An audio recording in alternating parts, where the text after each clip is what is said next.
You didn't say it. You're not an unthinking liberal, are you? I know you like to use that word liberal as if it were a crime. No, I'm sorry. I shouldn't have used that word. I know Democrats think liberal is a bad word.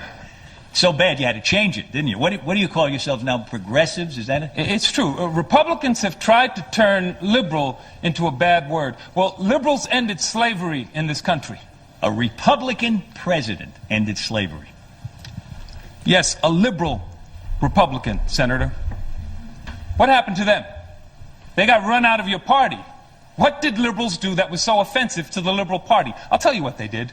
Liberals got women the right to vote. Liberals got African Americans the right to vote. Liberals created Social Security and lifted millions of elderly people out of poverty. Liberals ended segregation. Liberals passed the Civil Rights Act, the Voting Rights Act. Liberals created Medicare. Liberals passed the Clean Air Act, the Clean Water Act. What did conservatives do?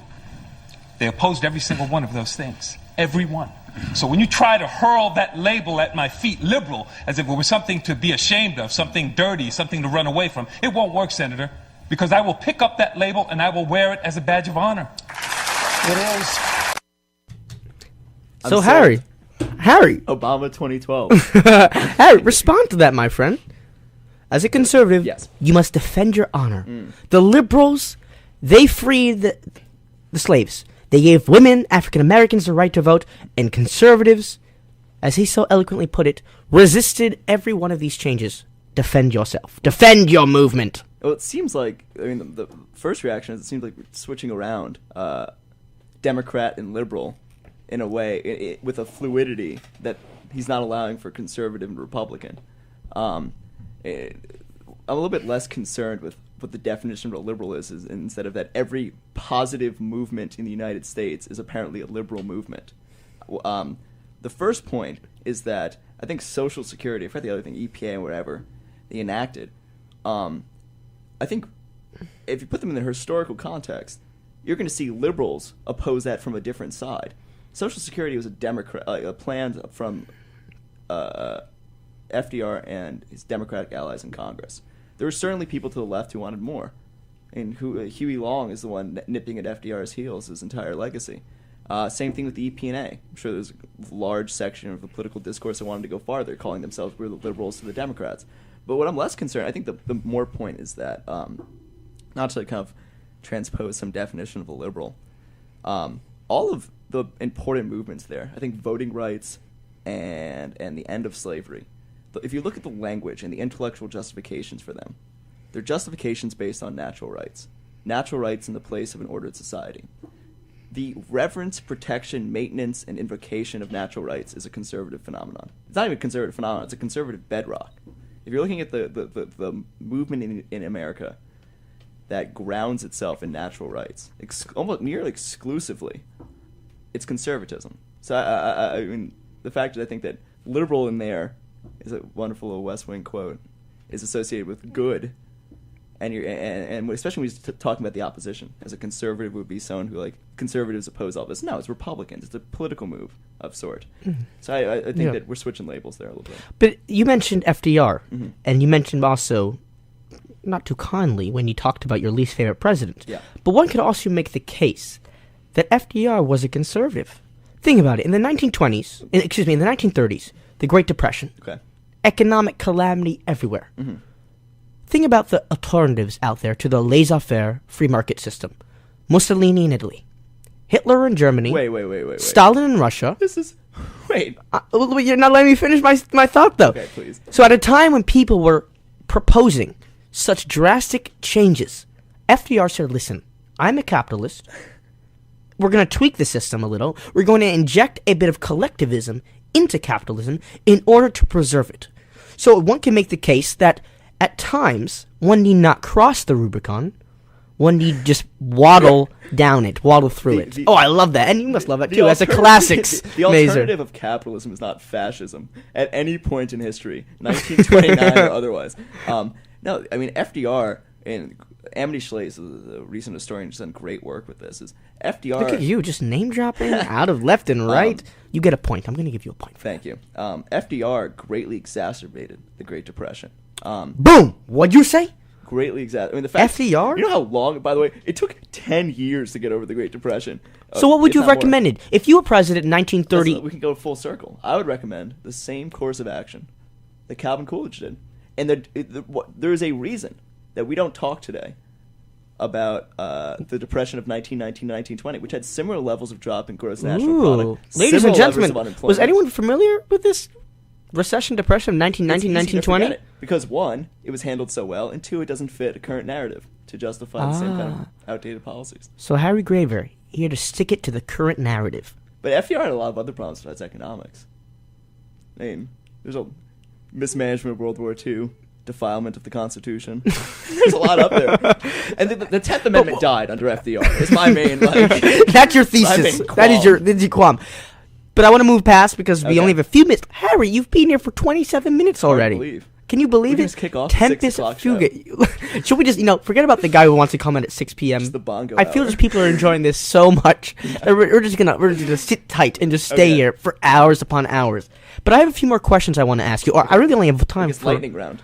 lightning round. I have one more for Okay. you. One or two more. You're elected today. Mm-hmm. Or excuse me, instead of Mitt Romney running as a presidential candidate, as a presidential hopeful, it's you. hard. And you are elected the first president. Excuse me. You're elected president come November 2012. What are you going to do your first 100 days in office? I think that I'd follow the Coolidge model. I would. I It's just Coolidge. The thing is, I really feel like if I was to push anything, it's even look at his Wikipedia page, or some gonna do it right article now. about him. He's just. I mean, it's so unfortunate he's been lost in history. But repeal Obamacare. I think that you would have a. You would repeal Obamacare? Yes, a repeal Obamacare. Wait, Do why I get- would- no, is this a you- wish list? Just to be clear, is this like? This do is I a have to- this do I is have a to- wish do I have list, to factor assuming in that you have a Congress? super majority Okay. of Republicans. I'll give you 3, I guess. Give me 3 things. Repeal Obamacare. Repeal Obamacare. Get rid of the Department of Education. What? Get rid of the What about Department the of children? Education. The children are our future, Harry. And immediately sanction Iran's central bank. Let's talk about the third one. Immediately what? What? So maybe I have the terminology wrong, but from what I understand, The there's- Obama administration has been pretty hardliners about this. Well, there's been a They've lot done of a great. sanctions, They've actually done a but- great job. there's been a lot of sanctions, but they don't really have They're bringing the there's Europeans there's into the sanctions fold. for a while, and that's true. I mean, Iran's starting to push back. They just cut off oil to France and somewhere else. Yeah, in Italy, But I think it might have there been. seems to be I could be one making that very up. elusive sanction, on their core financial instrument, that they're worried Iranian oil will cut off from Europe as at whole.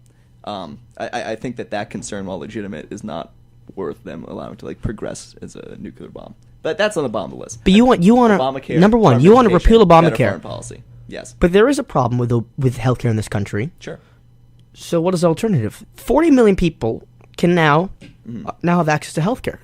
That was a problem that Obamacare addressed. Not perfect, but it did. Listen. Can I tell you? Will Jordan I'm came on so this close. show last time and just ripped into Obamacare. So let's see. I will defer. Maybe we'll get more YouTube views. I'll defer to Will. on You'll the bulk defer to of it. Will. I think Will Fine. probably knows better than I do. But He probably does. He probably I think doesn't. it's He's not a very smart It's guy. a commonsensical thing. Will, I'm joking. It's a commonsensical. You have a country of 310 million people. The idea of having even if you want a Swedish style policy. Sweet. This is the country's not the Sweden. size of a little bit larger than Manhattan, population wise. Sweden. The most important part. I'll say it one time. with Obamacare, Sweden, thank yeah. you. The most important part about Obamacare is making it a state-based system. Healthcare in the United States needs to be a state-based system. That's the first step. Look at Indiana or Utah. You have universal coverage there. There's parts of Texas which are doing incredibly well with entitlements. Local solutions have worked. Empowering governors to operate as governors is the right move. Okay. So out of the thorny specifics of everything, first That was major part- actually a pretty good Federalist. explanation there. I Thank like you. that. That was good. Good for you. 2 points. You get Okay. 2 points, Harry. And what was the second thing that you mentioned? Department of Education. Department of Education. One of the most important. We had a YPU debate this past semester, or was it last semester This on this? semester. This Joe semester, Miller. yeah. He was a senatorial candidate from Alaska, was he not? Yes, he was the Republican nominee, but lost. Ooh, He was a Tea Party pick. maybe he's free to come on the show. But you would do away with the Department of Education? Yeah. Okay, and why would you do that? Aren't the children our future? Yes, and we've, And for exactly that reason, you want to get rid. I mean, the thing is, there's this huge fallacy that cutting federal money is the same thing as selling out a social need, which is just not true. The Department of Education has been a very stunting force on high school, primary, secondary education in the United States, and we're spending more money than any developed nation in the world. It's true. For flat results, and this has been a direct correlation with oversight from the Department of Education. You should let states again operate their program. The problem is more centralized controls is more testing. I think if you actually want to get into the I agree with philosophical that. issue of it, is you're not teaching a generation to think anymore. You're teaching them how to bubble in. Which is the reason we're not doing well on international tests is one, because of first-generation immigrants. I think they're rigged, these tests. But also the other tests, like there is some American exceptionalism to how we teach our children that are more of like a kind of cognitive emphasis and not test-taking emphasis. And if we start going to the latter, I think we're going to lose something very special about each American generation. Well, Harry, it's 6:02. Oh, wow. I have to leave you. We're going to have to leave. I mean, I'm heartbroken. Yeah, I'm heartbroken too, but I do want to thank you so much for coming in. I had fun. You had fun? I enjoyed this. Yeah, so I'm really glad you did. Ladies and gentlemen out there, I want to thank you once again for tuning in to the Political Pulse. It is a wonderful February 20th, wonderful Monday evening. Mm-hmm. Harry, what are your plans for the rest of the evening? You have a YPU debate, don't you? YPU debate. YPU debate? That's Everyone why should come. I thought you dressed up spiffily for me, but it turns out no. Your heart's somewhere else. It's shared. It's shared. Shared. I love it. I love it.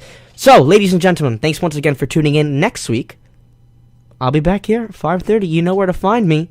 Hopefully, Harry, we're going to get those 200 YouTube views. Okay. Yeah, fingers crossed. Ladies and gentlemen, this was the Political Pulse. I've set you free.